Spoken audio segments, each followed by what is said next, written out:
The heart of every man craves a great adventure, but life doesn't usually feel that way. Jesus speaks of narrow gates and wide roads, but the masculine journey is filled with many twists and turns. So how do we keep from losing heart while trying to find the good way when life feels more like a losing battle than something worth dying for? Grab your gear and come on a quest with your band of brothers who will serve as the guides in what we call the masculine journey. The masculine journey starts here now. We are questing today without Sam. We're Samless in Seattle, a place you never want to be when you have to be talking about foundations. And today's foundation is very Sam foundational. So, that's our opportunity. Is unfortunately Sam's out under the weather. We miss him a lot. But this particular subject matter, Sam has gleaned so much in his life out of and helps us all interpret. God gives us an interpretation that's a lot different than the world would. And this particular area of our lives, it's really helpful to have a little bit different look on this. And so, Andy, we're doing these foundations, and so this was your brainchild. So foundations, to me, usually is just the contents of the Wild at Heart book. But there's a lot the Wild Heart team offers up, and this is something that came from the Restoration of the Heart, I believe it is. I think it was like a conference that they did. And if you listen to them, you'll hear them talk about things. But there's an idea that for spiritual growth, sometimes God has to burn some things down in us. He has to disrupt us and dismantle us. And then it goes on to... No. Going ahead today is disrupting and dismantling. We're not. Next week, Sam hopefully will be with us to get the second part of this particular foundation. And again, the idea of the foundations obviously all come out of the Bible, because Jesus is the rock, and it's on his solid ground we stand. So I want you to think about a passage that maybe you hadn't thought about in this light. Clearly, Jesus talked about being pruned, right? You might remember there's this thing about we are the branches and he has his clippers, and maybe you've had a chance to get a good clipping at one time or another in your life. I know I sure have. And Danny, you're certainly, even recently, right? Yeah, it's called 2025. Yeah, it is 2025 being the year. But there may be a passage in the Old Testament you hadn't thought about in this angle. It's really, really beautiful as you begin to think about that. In Isaiah 11 is a fascinating, unbelievably wonderful, holy ground passage that you might say out of this branch will come, right, from the root of Jesse, that will be, right, anointed with the seven spirits of God, wisdom, understanding, counsel, might, giving you this picture of the Messiah. It's beautiful. Isaiah chapter 11. But it leads up to Isaiah chapter 12. It just works like that. I don't know. But when you read the first verse of Isaiah chapter 12, it says this. And in that day you shall say, O Lord, I will praise you that thou wast angry with me. I will leave that there for y'all to go look at Isaiah 12 and think about what you talking about, Willis. I will praise you that you were angry with me. And of course, if you think about that from your salvation point of view, right, or just, getting back to the basic of basics, had God not poured his wrath upon his son, coming out of Isaiah 11 into Isaiah 12, if he had not been angry on his son, and then none of us would have the blood of Christ. But nonetheless, like all scripture, it's on levels. So there's a level of that yes, that's a messianic picture. But it's also a picture of what we're talking about today, which is to get the rug pulled out from underneath you. And so I'm going to go with Darren's clip, because Darren... Real quick, I wanted to add something. No, you're not allowed. I said, no, I'm just kidding. You've been disrupted. I wanted to make a point there that Robbie kind of disrupted me there, is that I was making reference, and I do make a reference to Wild at Heart a lot of times, because there's things in the Bible that they do a good job of making clearer than I did in my own unlearned self, ignorant self. And it is to get it. You look at those deeper story elements of the Bible, what the Bible is truly saying. And so this idea, though, if you look at disruption and dismantling, you see it anytime God did anything with one of his people, he did this. If you look at Moses, when he got put on the backside of the desert, whenever he disobeyed, and when you see it with Joseph and, going in Potiphar's house and doing all that stuff in the long time that he had to wait, he was disrupted for sure when he got thrown into the, into the hole or whatever. But I just wanted to make that point. Obviously, all this goes back to the Bible. Just sometimes good teachers, good teaching helps pull this out, and then whenever you get it, when you're like, oh, you get revelation on it, then you want to share that. But that's what we're doing here is with this idea. Right. And Mandy, right, you said it well. Yeah. That foundationally, this ministry was birthed out of Wild at Heart and the book Wild at Heart, which is fundamentally, absolutely, all script. John Eldridge has one of the most amazing relationships with Christ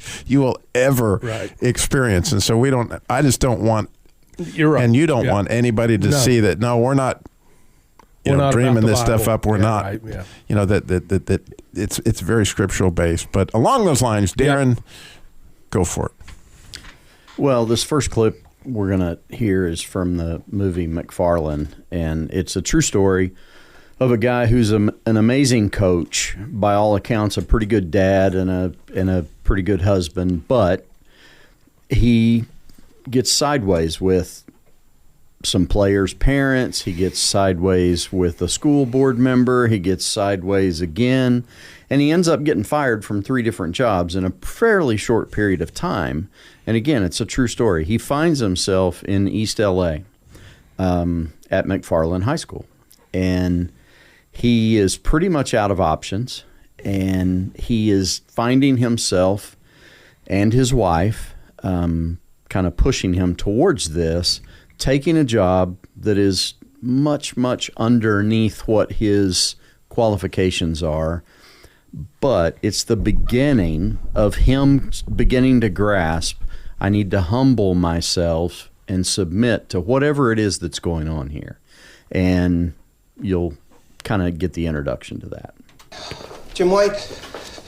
Principal Camillo? How are you? Decaffeinated. Come on. I'm supposed to bleed a rock with a budget, handle the kids and their petty vendettas, and quit smoking. Who am I, Superman? What happened? Oh, some kid called his little sister a... Oh, I'm not going to repeat what he said, but it explains why she's pregnant. Sit down. Welcome to McFarland. I was surprised that a man like you would want to come here. But then I read your file. Up in St. Paul, you were fired for verbally abusing your players. I don't use profanity. I was just trying to motivate some boys who didn't know the value of hard work. And, fight with the chairman of the school board? Difference of opinion. And this latest incident. You want to tell me about that? I lost my temper. Should never have happened. What are the chances of it happening again? It's not going to happen again. Pleased to hear it. Because you're running out of options, Mr. White.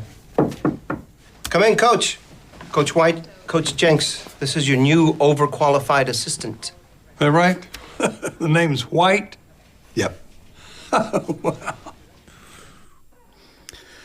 So I'm probably the only one here that's ever found themselves in that situation of taking a job that was seemingly less than what I felt qualified to do, or something like that. And I say that facetiously because I know these guys in this room, and I know bukus of well-educated, good-hearted pastors who could preach circles around most other pastors and yet find themselves on the outs and find themselves having to figure out what's God doing. There's some disruption here that we didn't ask for, and Harold earlier, and he'll talk about it a little bit later, said there's been a couple of times in his life he's been disrupted, and it's hard for me to believe that in the 127 years that he's been alive. But God has disrupted me at least a million times. I jokingly said I call that Tuesday, and it's fairly regularly, and I'm thankful that it's fairly regularly. But I do get tired of it. So it's you would think one would learn, but that disruption happens because he's got to stop our agenda. That's the reality, right? Adam had an agenda. Satan had an agenda. Everybody, Nebuchadnezzar had an agenda. All of these people have had agendas along the way, and God comes in and disrupts that agenda because he has a better agenda, but we don't want that. We just want what we have, and we want to keep going on the track we were going on. And so God comes in to do some disrupting. And then once we've submitted to that disruption, then the second half of the equation, the dismantling, begins to happen, where he's beginning to dismantle the false self that we've been living under, the poser that we've been living under. And he's getting to the root of how we ended up on this straight agenda to begin with. Right. And so in the case of McFarland, that's... Before he ever met this principal, he had been disrupted. Oh, yeah? Fired. And now he's kind of getting taken apart. Mm-hmm. Because to be an assistant to this other coach is and the other coach is a piece of work, I'm telling you. Oh, yeah. Yeah, he is. And they battle back and forth a lot. But, Coach Jinks figures out very quickly, I'm just going to need to submit to this whatever's happening and let it play out. And it does, and it plays out beautifully, but not without major disruptions and more dismantling along the way. Yeah, Danny? Oh, you think there's 1 minute left before the break. That's why you're saying, I thought you had something you wanted to say. I've got that on good information. He was trying to disrupt you, but I thought he was saying he was number one. No, well, you're more spiritual than that. You were just pointing to God. That's right. I like that. So I know we don't have time to get into all of your story, Harold, but we can set up the cliffhanger. So go ahead. We know you said this has happened many times in your 250 years. Well, the first time it happened is I had been sailing along as a kid in high school and going on into college with the idea that I was going to be a pilot in the Navy. And I even passed the written exam for Aviation Officer Candidate School. And 2 weeks later, a guy that now we got to go to a break. We're going to have to bring it all back when we come back. I'll finish later. What we have at our boot camp is something that makes you stronger and gives you the strength to go on your regular walk with God. It's something that will make you be bigger than you were when you got there. I listened to Morgan Snyder's book, Driving to Work, last year, and that was a very profound experience. So this kind of culminated into it. I'd been invited to it several times, and it never worked out, and God really had it set up that I came last time. So coming into this one, I knew this one went deeper and I really wanted it. It's a break for me to get outside of things I've got going on, and I just needed a break from it and needed to reconnect, and it's been absolutely that, this process. The covenant of silent prayer, those are some of my favorite parts. This is real connection with the Lord. You can hear him speak, you can get direction, guidance, anything you're missing is there. You always learn something new. It's fun experiencing it with the other men. It's fun standing for them and what they're going through. We're all different and unique, but we all go through the same struggles. And when you hear somebody else went through it too, it kind of gives you an encouragement that, hey, you can make it through this, and God's got you, and he's going to hold you up through it, and he's going to carry you to the next level. Register today at masculinejourney.org.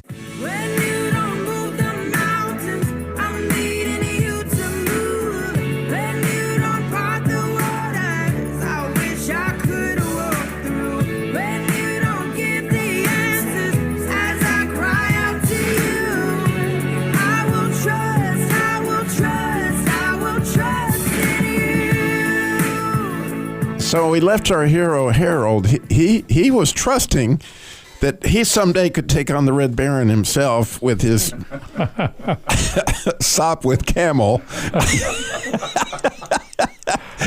You were going to be a fighter pilot, and getting those machine guns through the propeller like that always amazed me. I'm just saying. Good How did they engineering. not shoot off the propeller? Did you? Good engineering. So anyway, back to me. Just ignore everybody, Harold. You just have to move on. So I was sailing along, and all of a sudden, this fellow that ate at the boarding house where I worked tricked me into a blind date with his sister. Within 6 weeks, we're engaged to be married, and I'm told that she cannot be married to a pilot in the Navy. So I'd drop out of school and join the Air National Guard and go off to basic training, scared to death of what I'm going to try to do to earn a living, because I'm no longer going to be a pilot in the Navy. I got to compete for a job, and up to that point in my school career, I had not cared much about grades. So my grades were passable, but nothing to get excited about. And a lot of the guys graduating in my curriculum went into career fields that I couldn't see me being happy doing. But as luck would have it, and as God provided, when I got back to school in the fall after basic training, I had a class in computer programming. And just like the first time I saw Jan, when I saw computer programming, it's like, oh, yeah, that's me. That's me. It was more of a, oh, yeah. Oh, yeah. Oh, yeah. And I mean, let's. so I had a career that didn't involve any jet planes, but I was flying computers. So that was the first major disruption. We moved to Columbus, Mississippi, and I was working there for like 8 years. I expected that I would be in Columbus, Mississippi as long as I was living, but God saw fit to disrupt that. And consequently, I ended up in Mocksville, North Carolina. Great change in my life. It didn't seem so when the opportunity first presented itself, but looking back in hindsight, it's great. Had that not happened, I wouldn't be here with you guys. That's right. When he came to Mocksville, he said, oh, oh, yeah. Just think about how many jokes we'd be missing if Harold weren't a part of things. Oh, it would be. So moving along, just a spectacular clip, I think. Oh, everybody has great ones, but Andy, yours is not necessarily a place that most guys are very comfortable. Within our families, we are often disrupted in our places of comfort. Yep. So this clip is from Trouble with a Curve, and you got Gus and Mickey. Gus is an old crotchety baseball scout that has done that for many years. And Clint Eastwood, by the way. Clint Eastwood, yeah, you'll definitely hear that. And Amy Adams is Mickey, and it's his daughter who's kind of gotten abandoned through his career. And there's reasons for it. She doesn't understand it, and I'll talk about that after we play the clip. But you just see here a lot of hurt. She's been going to therapy, and it has to do this idea of a couple different things. One of them, she was abandoned by him. He tried to keep her out of the field and the roughness of baseball and all of that. But then also they really haven't, even at the time that, she's around him again, they haven't connected emotionally. And so let's play the clip, and we'll talk about it when we get back. Therapy is? What? Therapy. I've been going since college. It's a long time. Just needed to talk to someone to help me deal with why you left me. Did I say something wrong here?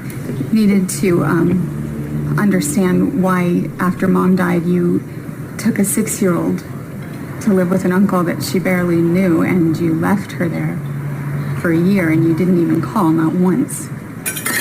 We came here to watch baseball. We didn't come here to talk. I know everything is okay as long as we don't talk, but there's no TV and there's no game on, so it's just you and me. So I need to check here.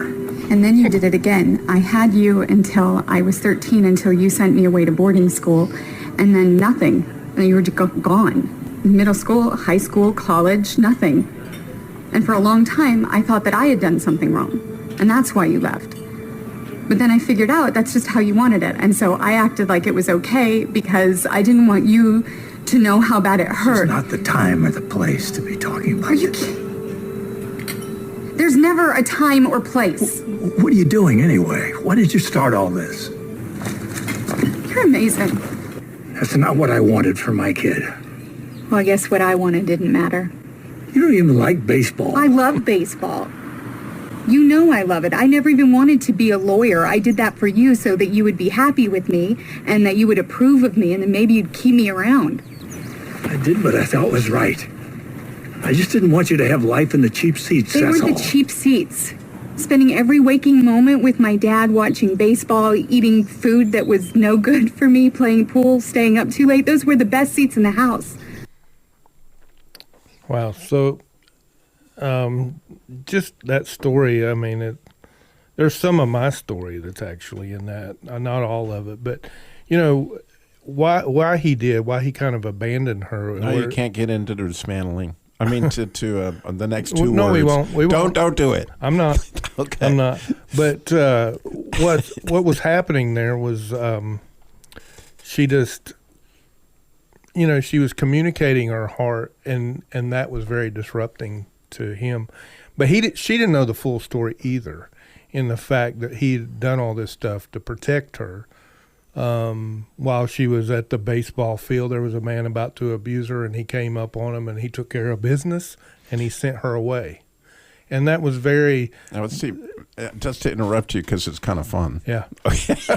You're doing a good job of it. I see Sam do it all the time. I was like, okay, let me in on this fun.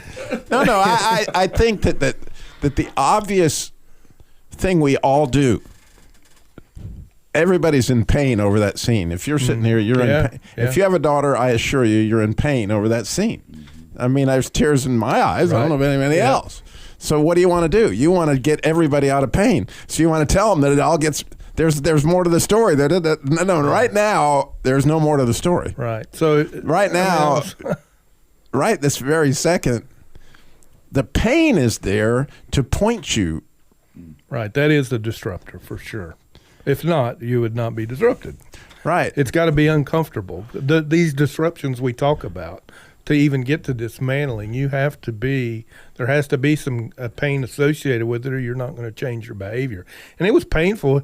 He was hearing all her complaints, and he just wanted to move on. He just kind of like, I wanted to move on there. You just kind of want to move on from that because it is painful.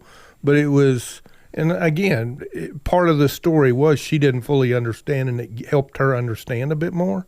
But still, he needed to be disrupted, and he was trying to avoid it everything he could. Let's not talk about it. You know, you didn't even like baseball anyway. A total trying to deflect. No, I really did like baseball. I like being with you. And that just pushed in more to that disruption, to where he was like, oh, maybe she really did want more. Or maybe, and then that's where he has to go and kind of deflect or kind of say, well, this is the reason.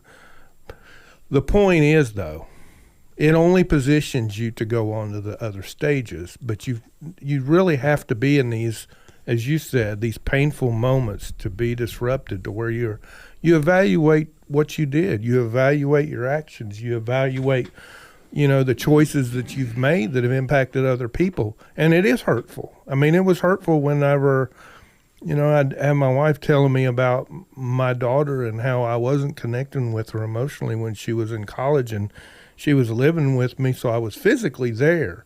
My situation, I didn't have my dad in my adolescence and stuff, and that hurt a lot. And I wanted to make sure I was there, and I was physically, but I had struggled emotionally to be there for her, to be able to connect and have that conversation. That's where I was saying it was part of my story in there. But it was very disrupting whenever that began to happen, because we grew up, Ty. It was like that whole thing about as a kid around the baseball field. I take her with me, whether she liked it or not. I told the guys I watched enough baseball to be a baseball scout, and we would go to the major league games and just had a blast doing it.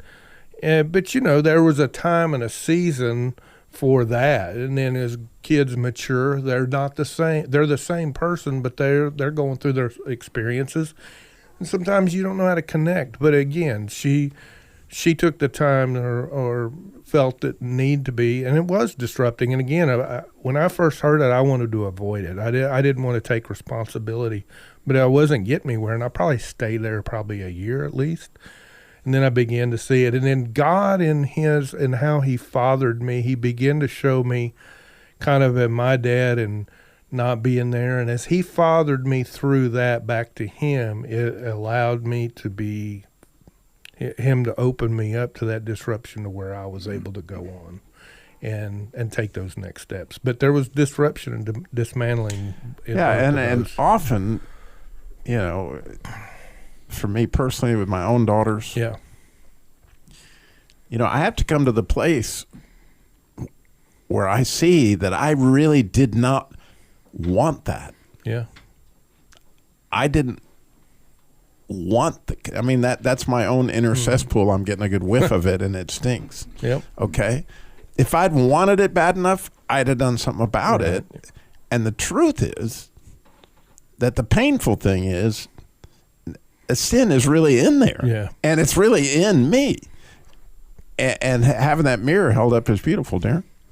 No, it's just, I totally agree with you two, and have dealt with that with my daughter, Denisha, and you guys know her. She's, helped you at a boot camp. Right. It's hard, though. Even at, years later, it's hard. You have to be willing to submit to that. And so it will be hard if you come to a boot camp. Yeah. It will be, but it will be. It may feel like Groundhog Day where you're disrupted repetitively, But you got to come. It's right there at gotomasculinejourney.org, coming up November 20th through the 23rd. Oh, we would love to see you there. It will be worth it. We hope that God will disrupt us and dismantle us, because I was glad you were angry with me so that I could get some stuff straight. Pretty cool. Isaiah 12, take a look.